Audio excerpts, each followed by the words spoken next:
Cette cérémonie d'inauguration a débuté par les mots de bienvenue du chef de quartier. Ceux de l'imam et les femmes du quartier. Étaient présents les autorités administratives ainsi que les partenaires venus des États-Unis pour l'occasion. Selon les bénéficiaires, ce château arrive à point nommé.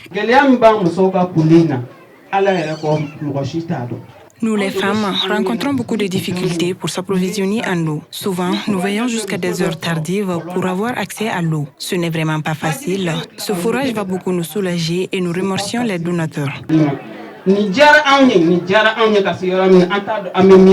dit toujours merci, vraiment grand merci.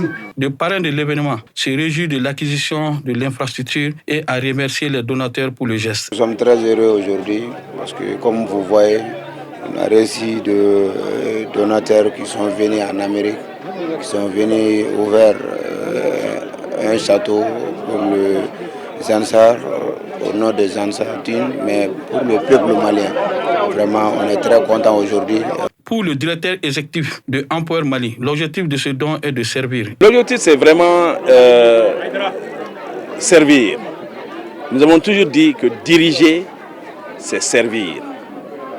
Et quand nous avons eu l'opportunité de servir les Ansardines, l'une des, si je me permets, peut-être l'organisation islamique la mieux organisée au Mali.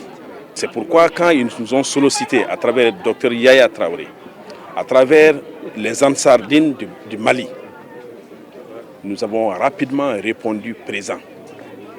Parce que servir Haïdara, servir les Ansardines, c'est servir le Mali.